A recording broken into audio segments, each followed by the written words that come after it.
ॐ नमः सिद्धेभ्यः। निर्मल जल सामान्य है जिनका, चंदन से हैं दिव्य वचन। अक्षत सम अक्षत है श्रद्धा, सुमनों सा सुंदर है तन। नैवेद्य चरित्र ज्ञान है दीपक, बसु विधि करते धूप दहन। ध्यान सुफल है अर्घ समाधि, मुनिवर तुमको नित नमन। अनर्घ पद को पाने गुरुवर, मेरा अर्घ समर्पित है। एक जीवन क्या सौ सौ जीवन, गुरुवर तुम्हें समर्पित है। ऋषिवर तुम्हें समर्पित है। देवादिदेव 1008 श्री चंद्रप्रभु भगवान की। देवादिदेव 1008 वर्तमान शासन नायक महावीर भगवान की। परम पूज्य 108 आचार्य प्रवर गुरुवर श्री विद्यासागर जी महामराज की। 3 कम 9 करोड़ मुनिराजों की। महातपस्वी परम पूज्य मुनि श्री विमल सागर जी महाराज जी की, मुनि संघ की। धर्म स्नेही भवात्माओं, एक दोहा पड़ा था, आपके सामने रख देते हैं। दोहा नहीं, श्लोक था। नमोकार समम मंत्रम, बीतराग समम प्रभु, सम्मेदा चलम यात्रा, न भूतो न भविष्यति। रमोकार के समान संसार में कोई दूसरा मंत्र नहीं है। सारे मंत्रों को एक तराजू के ऊपर रख दो, एक पलड़े के ऊपर रख दो, और एक तरफ नमोकार मंत्र को रख दो। नमोकार मंत्र का पलड़ा भारी हो जाता है। एक किंवदंती है कि समुद्र का मंथन हुआ और समुद्र का मंथन करते करते अंत में क्या निकला? अमृत निकला। तो समुद्र का मंथन करने में अमृत मिलता है, और दही का मंथन करते करते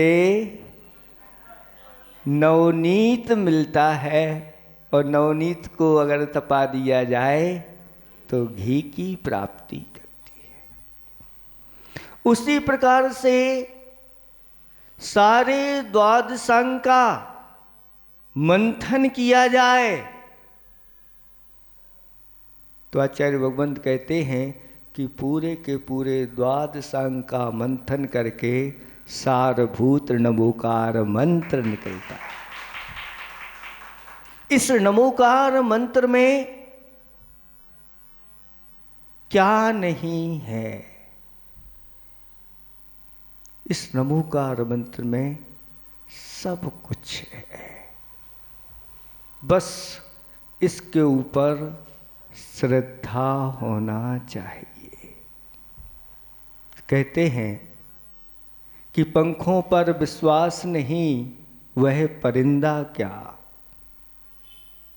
पंखों पर विश्वास नहीं वह परिंदा क्या, चरणों पर विश्वास नहीं वह चरिंदा क्या।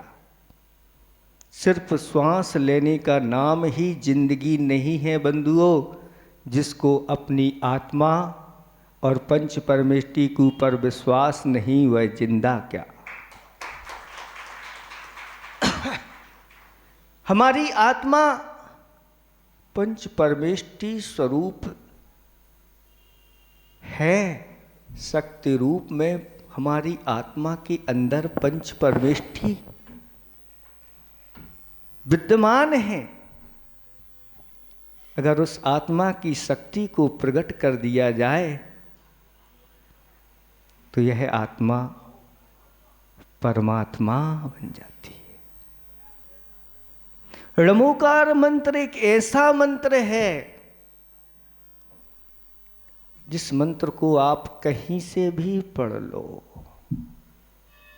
चाहे शुरू से पढ़ लो, चाहे आखिरी से पढ़ लो, चाहे बीच के पदों से पढ़ लो, वह कहीं से भी पढ़ लो वही फल देता है जैसा आप शुरू से पढ़ते हैं, चाहे आखिरी से पढ़ते हैं, चाहे मध्य से।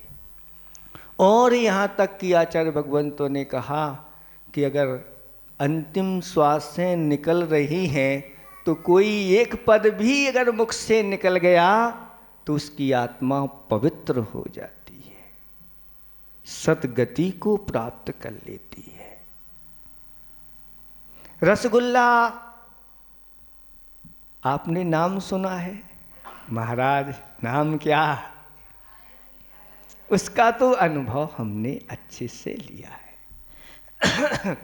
तो रसगुल्ले को अगर आगे से खाएं तो अलग लगता है, पीछे से बीज से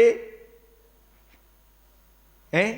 आप लोग बताइए, महाराज रसगुल्ले को कहीं से भी खाओ सब एक जैसा लगता है। ऐसे ही ये नमोकार मंत्र के पद इससे भी कहीं बढ़ कर के आनंद देने वाले होते हैं।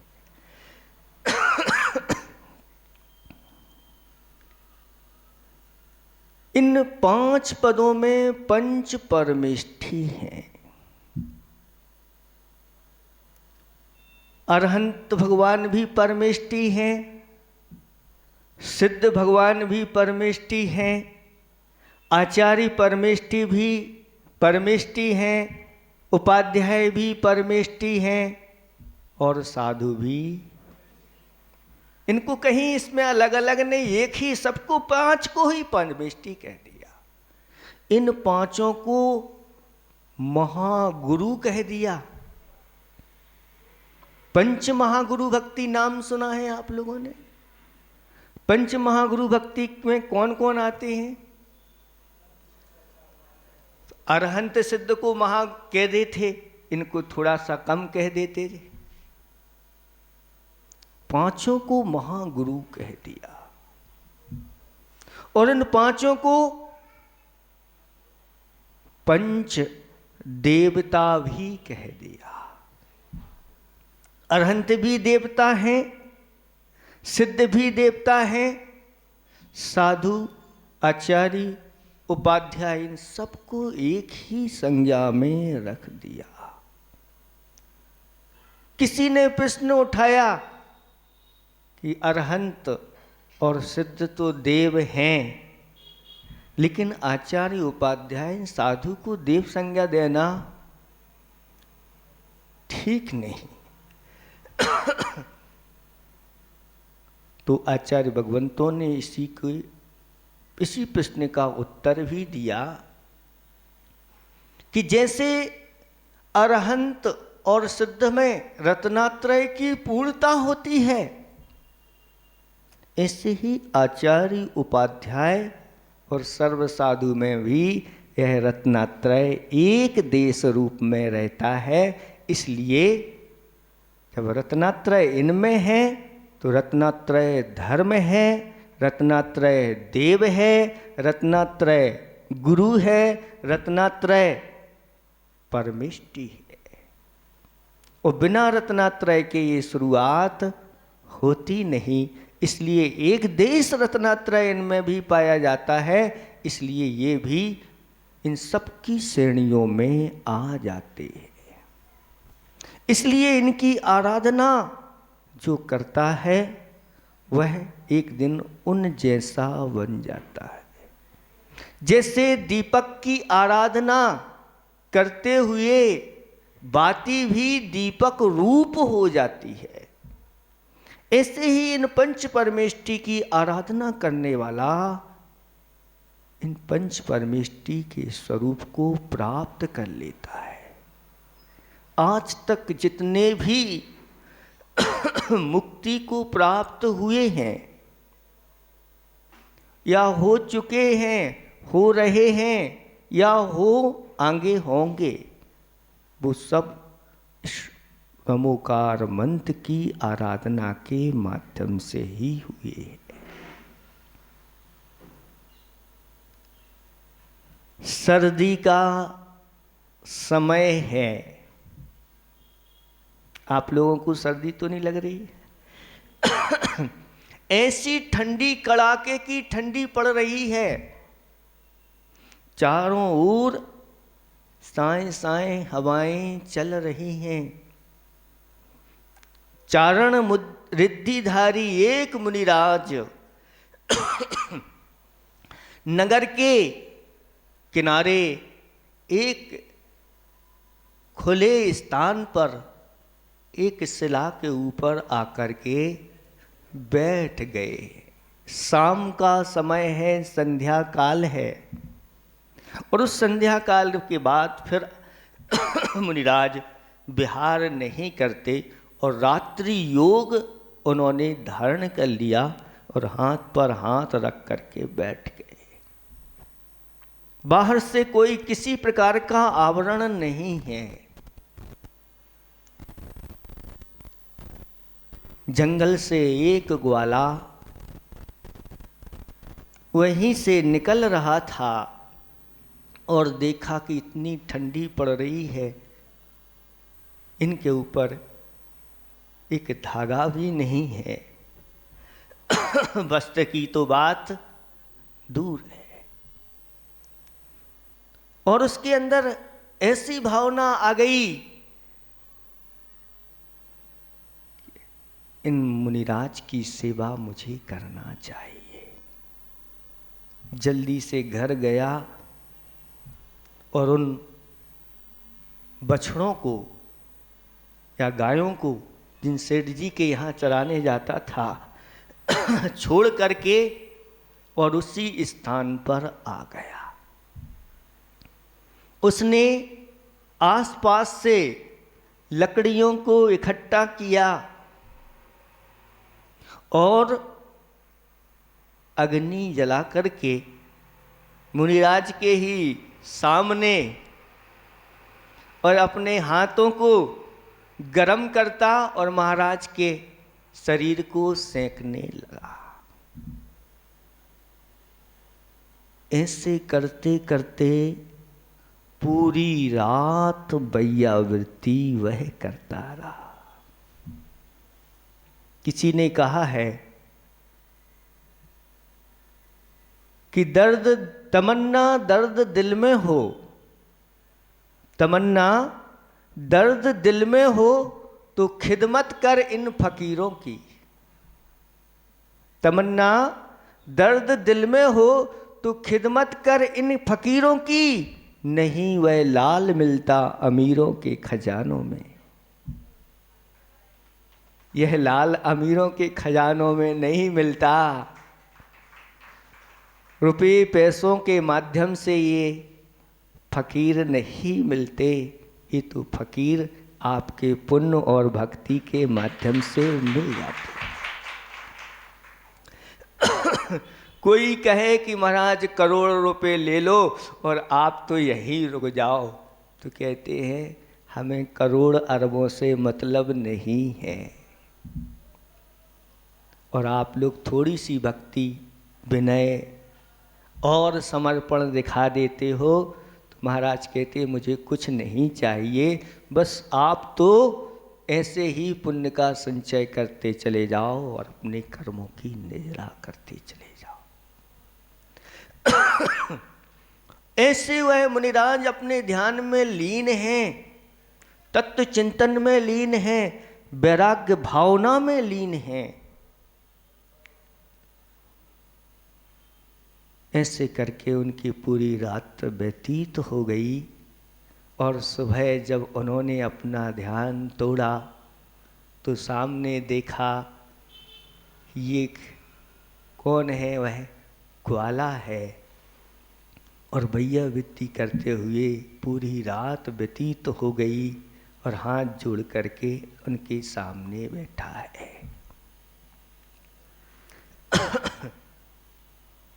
एक ग्वाले के अंदर इस प्रकार की सेवा करने के भाव आ जाते हैं। जिसने कभी कुछ स्वाध्याय नहीं किया, जिसने कभी साधुओं के प्रवचन नहीं सुने, लेकिन जिसकी होनहार अच्छी होती है, भवितव्यता जिसकी कुछ अच्छे रूप में प्रकट होने वाली है, ऐसे भव्य जीवों के अंदर इस प्रकार के परिणाम हो जाते हैं। और मुनिराज ने भी इसको भव्य जान करके, भव्य क्या, ये तो निकट भव्य है, और उससे कहा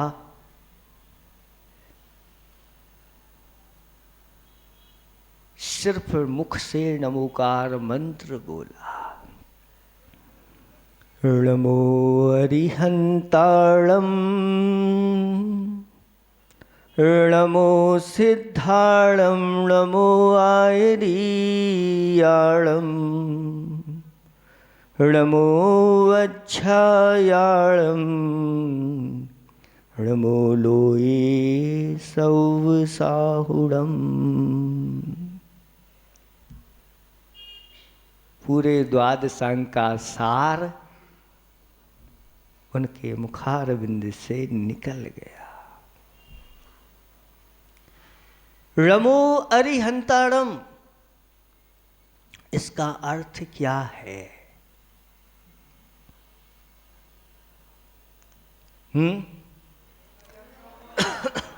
अरहंतों को नमस्कार हो। अरहंत भगवान कहाँ हैं?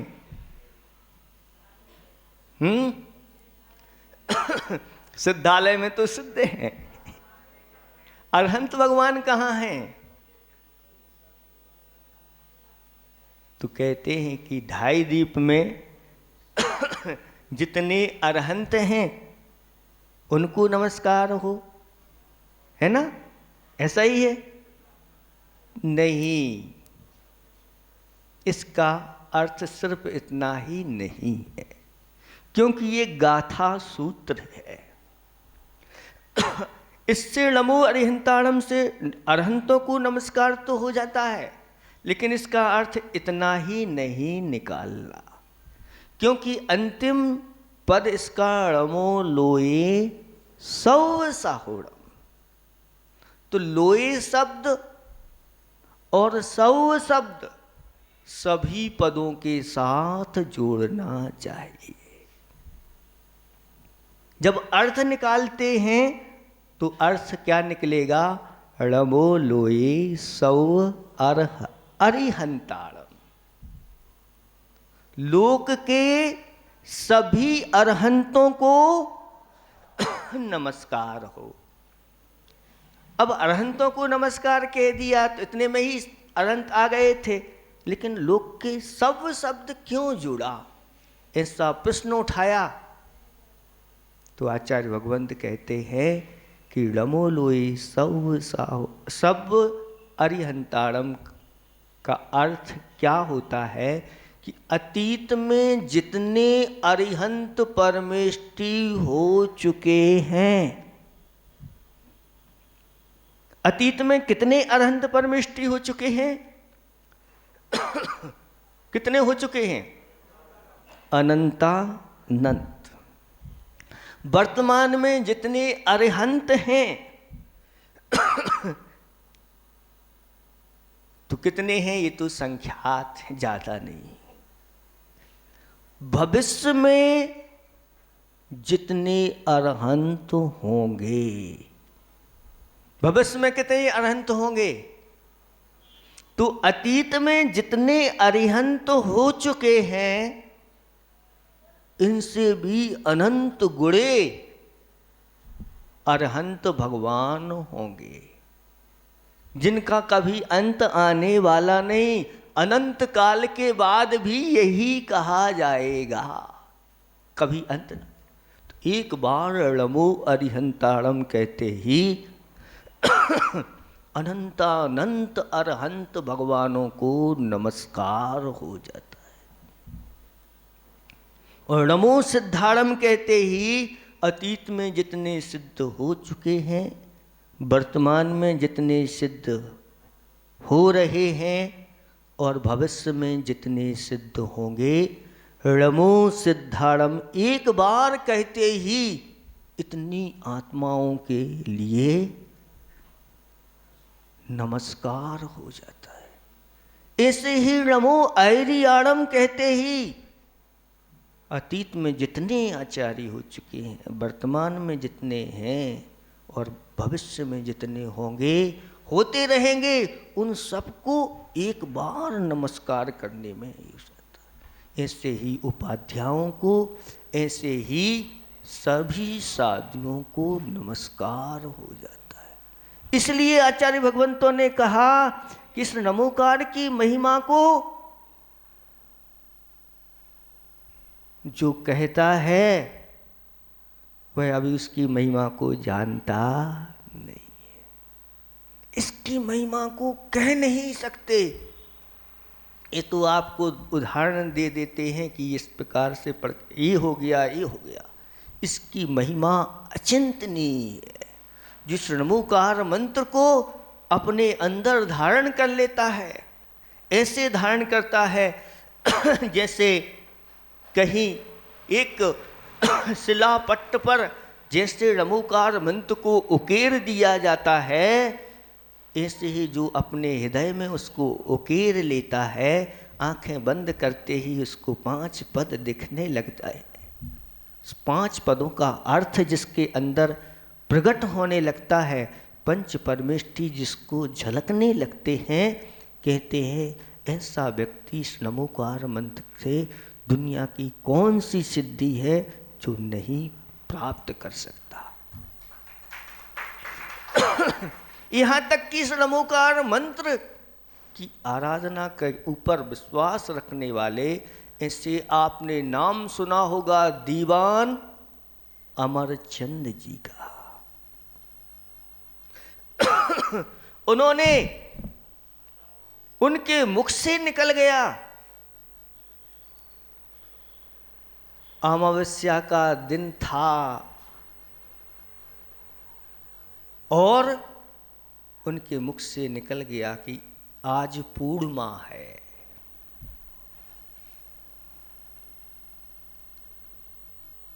सब लोगों ने कहा कि ये क्या है, झूठ बोल रहे हैं, आज तो अमावस्या है, वो ये पूर्णिमा कह रहे हैं। उन्होंने कहा कि अब मैंने पूर्णिमा कह दिया है तो पूर्णिमा ही होगी। आज मैं कहता हूं आज पूर्णिमा है,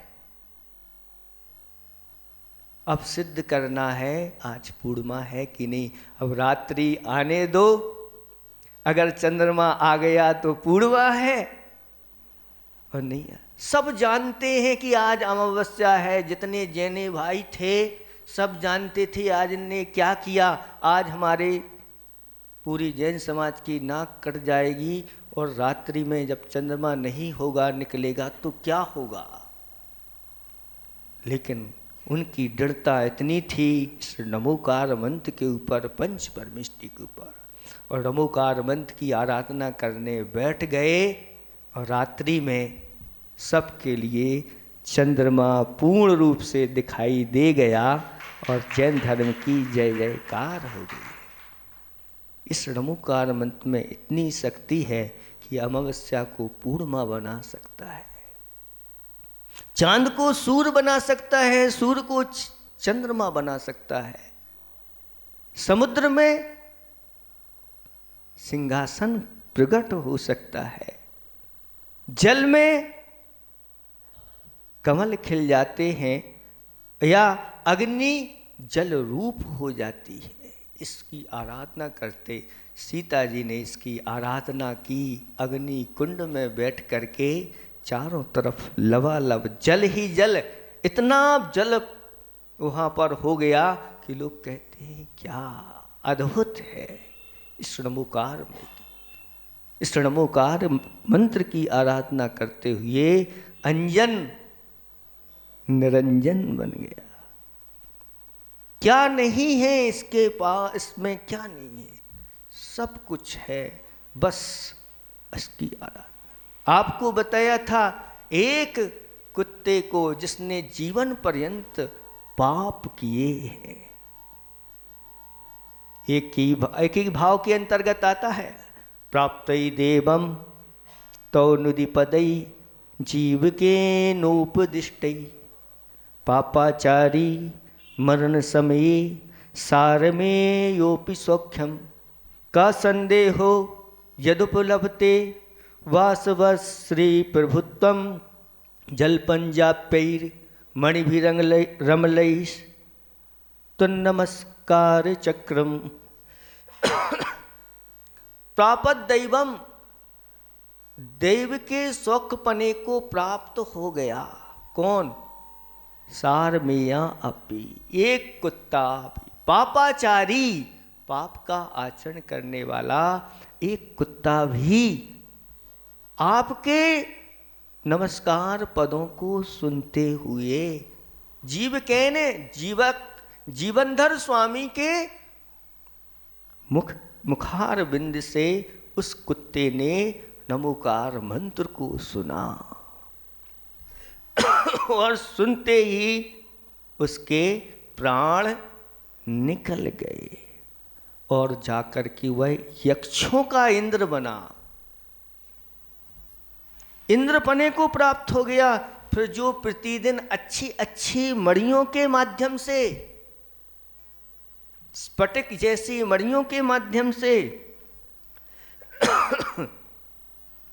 आपके इस नमस्कार मंत्र को प्रतिदिन जाप करता है, भाव सहित उसका स्मरण करता है, फिर वह स्वर्ग के इंद्रों के वैभव को प्राप्त कर ले, तो इसमें कौन सी आश्चर्य की बात है? कोई आश्चर्य की बात नहीं। जब एक कुत्ता ऐसा इंद्र बन गया, यक्षों का इंद्र, तो फिर जो अच्छी तरह से जो श्रद्धा रखने वाले श्रावक होते हैं और प्रतिदिन मणियों के माध्यम से इस नमोकार मंत्र का जाप करते हैं, कहना ही क्या है। और इस नमोकार मंत्र की महिमा आचार्य भगवंतों ने बताई कि यह नमोकार मंत्र स्वर्ग की संपदाओं को आकर्षण करता है। स्वर्ग की संपदा अगर आपको चाहिए है तो इस नमोकार मंत्र को निरंतर अपने हृदय में धारण करो। आकृष्टम स्वर संपदाम विधत्ते मुक्तिश्री, बस मुक्ति रूपी लक्ष्मी को बस में करने वाला कोई मंत्र है तो नमोकार मंत्र। दुर्गति से, नरक त्रिंच आदि दुर्गतियों से रोकने वाला यह नमोकार मंत्र है। यह पुण्य संपदा को इकट्ठा करने वाला है, सबको वश में करने वाला है, आपदाओं का उच्चाटन करने वाला है, आपदाएं उसकी दूर हो जाती हैं। ऐसा यह मंत्र है। और जो किसी भी अवस्था में हो, आप लोग पढ़ते हैं प्रतिदिन पूजा में आप पवित्रा पवित्रो वा सुस्थितो दुस्थितोपि वा ध्यायेत पंच नमस्कार सर्व पाप सभी प्रकार के पापों का यह नाश करने वाला है। कैसी भी दशा में हो इसको स्मरण करना चाहिए। हर प्रत्येक कार्य के करने के पूर्व इस नमोकार मंत्र का स्मरण करना चाहिए। ऐसा नमोकार मंत्र देकर के वह मुनिराज उस ग्वाले को चले गए। उस ग्वाले ने प्रत्येक कार्य के प्रारंभ में नमोकार मंत्र पढ़ना प्रारंभ किया। ऐसी उसकी दृढ़ श्रद्धा हो गई इस मंत्र के ऊपर। और जिन सेठ जी के यहाँ चंपापुर नगरी थी, वो सब दत्त नाम के ऐसे सेठ जी थे, उनके यहाँ गायें चराने जाता था। जब यह नमोकार मंत्र पढ़ते हुए सब कार्य करने लगा तो सेठ जी भी उसके ऊपर प्रसन्न हो गए और उसके लिए अच्छा अच्छा भोजन और वस्त्र आदि देना प्रारंभ कर दिया।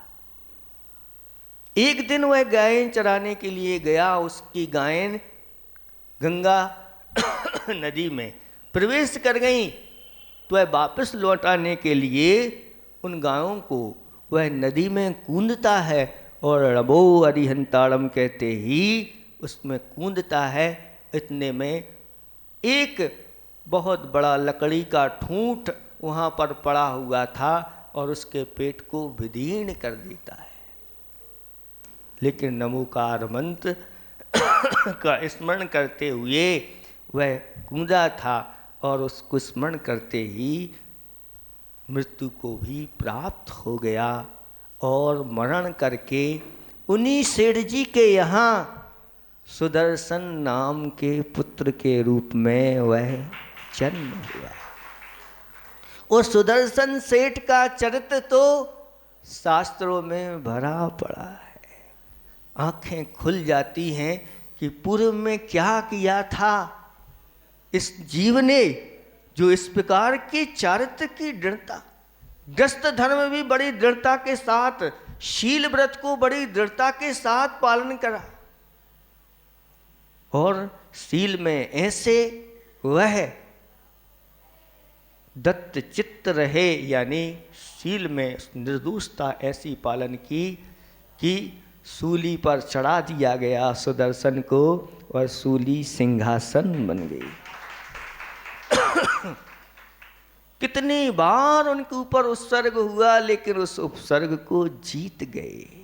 ये क्या है? तो ये उन गुरुओं की सेवा, उस नमोकार मंत्र का प्रभाव है। अगला जन्म उनका कामदेव के रूप में हुआ।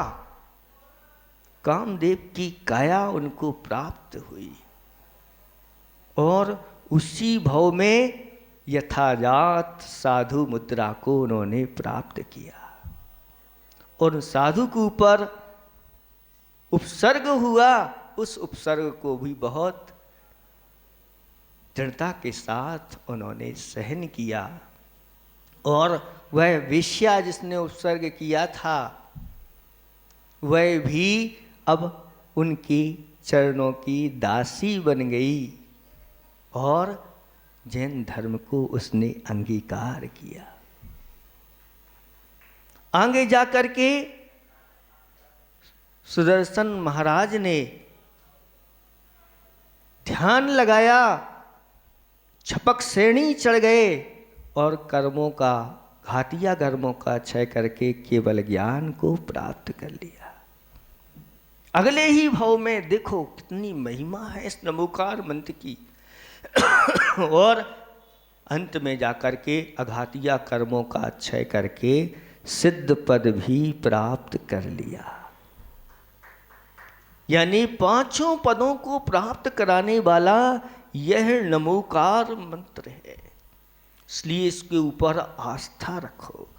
आस्था से आसमान पर चढ़ता है आदमी और आस्था के बिना जमीन पे गिरता है आदमी। आस्था से क्या नहीं होता बंधुओं, आस्था से ही तो महाराज और भगवान बनता है आदमी।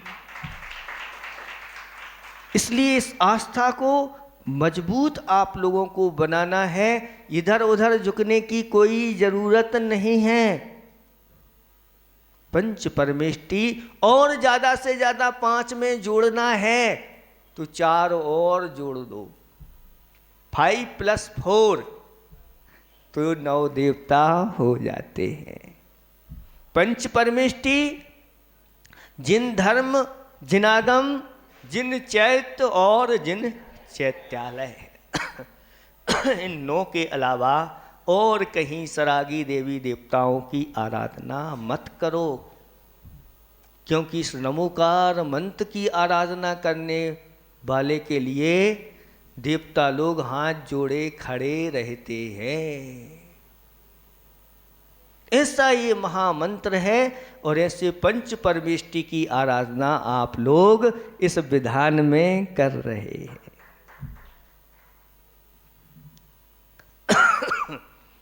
नमोकार मंत्र की आचार्य भगवंतों ने जाप के बारे में बताया कि जो 1.25 लाख जप करता है वह आगे जाकर के इन 5 पदों में से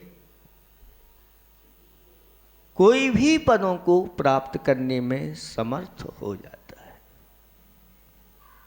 प्रतिदिन अगर 4 मालाएं फेरते हैं तो 1 वर्ष में 1.25 लाख जप हो जाते हैं। संकल्प पूर्वक इनके जपों को करना चाहिए। ऐसे लोग हैं जो अपने जीवन में कोई 11 लाख जप करता है, कोई 21 लाख करता है, कोई 51 लाख करता है। 1.25 करोड़ भी जाप करने वाले लोग अभी इस दुनिया में हैं, कर रहे हैं। और 1.25 लाख की क्या, यहाँ तक कि ऐसे भी हैं 8 करोड़ 8 लाख 8 करोड़ 88 ऐसे कर इसको 8 करोड़ 88 लाख 88,888 जो जाप करता है संकल्प पूर्वक, बहुत जल्दी इसके लिए सिद्धत्व की प्राप्ति हो जाती है। ऐसी महिमा ऐसे भी लोग संकल्पित होकर के करते हैं, फिर करना ही चाहिए। और ऐसा भी कहा गया है कि जो जाप के अलावा ऐसे इन पंच परमेष्टियों के लिए 1.25 लाख अष्टद्रव्यों के माध्यम से उनकी आराधना करता है। 1.25 लाख जल की कलसियाँ भगवान के लिए चढ़ाता है। 1.25 लाख चंदन से भरी हुई कलसियाँ भगवान को चढ़ाता है। 1.25 लाख अक्षतों के पुंज भगवान को, 1.25 लाख पुष्पों को भगवान के सामने चढ़ाता है। 1.25 लाख नैवेद्य के रूप में, 1.25 लाख दीप, 1.25 लाख धूप के पुंज चढ़ाता है, 1.25 लाख फल चढ़ाता है। है कोई ऐसा जिसने भगवान के सामने 1.25 लाख श्री फलों को चढ़ाया हो? नहीं चढ़ाया। क्या आपके अंदर वह शक्ति नहीं है? शक्ति तो है, बस व्यक्ति करने की देर है। अगर व्यक्ति संकल्पित हो जाए भगवान के सामने, आप एक छोटा सा नियम लो कि भगवान मुझे ऐसी शक्ति दो, मुझे 108 श्रीफल आपको चढ़ाना है। 108 श्रीफल चढ़ाए आपने, फिर भगवान से कहो भगवान मुझे ऐसी शक्ति, जब 108 चढ़ाने की शक्ति मिल गई है और मैं चढ़ा रहा हूँ, तो भगवान मैं आपके लिए 1008 भी चढ़ा सकता हूँ, मुझे ऐसी शक्ति दो, आपके लिए 1008। और 1008 जब चढ़ा दो तो भगवान से कहो भगवान अब देर नहीं है, जब मैं आपको 1.25 लाख इस प्रकार की वस्तु चढ़ाऊँगा। और उसमें वर्णन आया है कि 1.25 लाख के साथ साथ ऐसी 1.25 लाख अगर आप फल पुष्प आदि चढ़ाते हैं तो आगे जा कर के तीर्थंकर जैसे पदों को प्राप्त हो जाते हैं। ये हम अपनी तरफ से नहीं कह रहे हैं, अभी हमने पढ़ा इसलिए। आपके पास शक्ति है लेकिन आप उस शक्ति को दबा करके रखे हैं। ये सारे धन वैभव सब यहीं छूट जाते हैं, किसी के साथ में जाने वाले नहीं, लेकिन जिन्होंने ऐसे पंच परमेष्टि की आराधना की है, वैभव उनके चरणों के ओर आने के लिए आकृष्ट हो जाता है। छाया माया दो चीजें हैं। छाया जब पड़ती है और छाया के आगे अगर आपके सामने छाया पड़ रही है, आप उसके पकड़ने को दौड़ोगे तो आगे आगे बढ़ती चली जाती है, पकड़ में नहीं आती। लेकिन उस छाया से आप मुख मोड़ लो तो छाया आपके पीछे पीछे भागने लगती है। बस ऐसे ही तो माया है। जब माया के पीछे हम पड़ जाते हैं तो माया भागने लग जाती है, और जब माया से मुख मोड़ लेते हैं तो माया आने के लिए आतुर हो जाती है। कितने उदाहरण हैं, इतिहास के पन्नों को पलट करके आप देखिए कि जिन्होंने इस माया को ऐसे दान के सप्त क्षेत्रों में लुटाया है, माया उनके पास पीछा नहीं छोड़ती। दान करते चले जाते हैं और बढ़ता चला जाता है, दान करते चले जाते हैं, बढ़ता चला जाता है। भागती फिरती थी दुनिया जब तलब करते थे हम, भागती फिरती थी दुनिया जब तलब करते थे हम, अब की जब नफरत हुई बेकरार आने को है। तीर्थंकरों को देखो, सब छोड़ देते हैं, छोड़ने के बाद भी सारी दुनिया की वैभव उनके समूह शरण में सब कुछ होता है, लेकिन भगवान 4 हाथ ऊपर 4 अंगुल उस वैभव से ऊपर 4 अंगुल ऊपर बैठते, उसको स्पर्श नहीं करते। ऐसे ही संसार का यह दृश्य है। घड़ी वगैरह कुछ है नहीं, बहुत बोल दिया आप लोगों के लिए। इस नमोकार मंत्र की महिमा 10 बज गए ना, नहीं बजे अभी, बस इसको अब देखो, इसकी महिमा आचार्य भगवंतों ने बताई गई है। इस नमोकार मंत्र की आराधना तो अभी आप लोग इस प्रकार से अब संकल्पित हो जाओ कि भगवान के आराधना के लिए कुछ लोगों ने कुछ दिन पूर्व में नमोकार मंत्र की जापें ली थी, कुछ रह गए हों, उनको भी कम से कम 4 मालाएं आपको प्रतिदिन फेरना है, जिससे 1 साल में 1.25 लाख, दूसरे साल में 2.5 लाख, तीसरी में 3.25 और चौथी साल में 5 लाख अपने जीवन में इनको बढ़ाते चले जाएं। और जो धीरे धीरे बढ़ाते चले जाते हैं उनके लिए 4 क्या, फिर वो आगे जा कर के 40-40 मालाएं भी फेरने लग जाते हैं। 11 कोई 21 फेरता है कई लोग तो ऐसे चलती रहती है प्रतिदिन 108 मालाएं भी फेरते हैं। इसलिए आप लोग संकल्पित हो जाओ कि कम से कम 4 मालाएं तो प्रतिदिन फेरेंगे। अगर कभी छूट गई तो उसको आगे हम पूर्ति कर सकते, अथवा पहले से जैसे आप लोग जोड़ के रखते हैं, क्या नगद नारायण जोड़ के रखते हैं, ऐसे ही इन मालाओं को पहले से ही एक्स्ट्रा 4-8 पहले से ही फेर करके रख लिया कि कभी छूट गई तो उसमें ऐड हो जाती है। ऐसे ही आप लोगों के लिए अपनी उदारताओं को दिखाना है, और एक बार इसमें ऐसे मनुष्य जीवन को पा करके ऐसे ऐसे ही द्रव्य चढ़ा। आज देखो आप लोगों ने भाव बनाए तो यहाँ पर श्रीफल के स्थान पर गोला चढ़ा दिए। इस गोला श्रीफल का सार है, भीतर से निकला हुआ ये सार है, और ये सार भी एक श्रीफल जिनेंद्र भगवान को प्रतिदिन जो चढ़ाता है संकल्प पूर्वक, कम से कम फल कितना मिलेगा बता सकते हैं आप लोग? कम से कम 1 श्रीफल अगर आपने भक्ति भाव से भगवान को समर्पित कर दिया तो 1 राज्य की प्राप्ति का पुण्य तत्काल बन जाता है। कितना? 1 राज्य की प्राप्ति। तो अभी तक आप लोग कितने लोग हैं जो प्रतिदिन श्रीफल चढ़ाते हैं भगवान को? 1-2 हाथ उठ रहे हैं। बाकी लोग अपने एक राज्य का घाटा प्रतिदिन कर रहे हैं। 20 साल चढ़ाते हुए हो गए।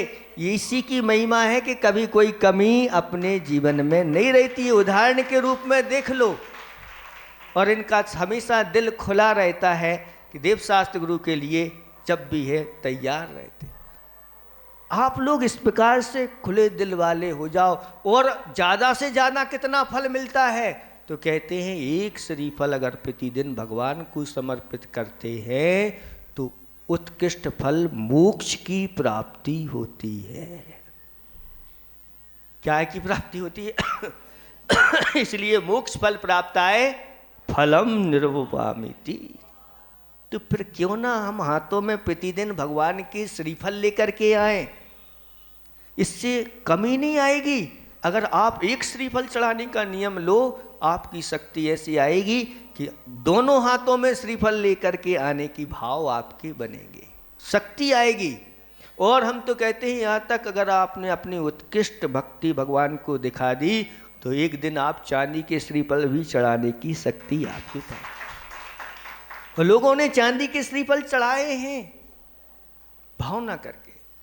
और अगर भाव बढ़ जाए तो आपकी चांदी भी सोना हो सकती है। बस अपने भावों को ऐसे ही आप लोगों को बनाना है। इतना ही हम पर्याप्त समझते हैं। इस नमोकार मंत्र की आराधना हमें निरंतर ऐसे ही परिणामों के साथ चलते फिरते उठते बैठते जितना हो सके इसको अपने हृदय में रखना। एक दिन जरूर आप पंच परमेष्टि की श्रेणी में आएंगे। अहिंसा परमो धर्म की। बोलिए परम पूज्य मुनि श्री विमल सागर जी महाराज जी की। बंधु ये सौभाग्य है कि ऐसे गुरु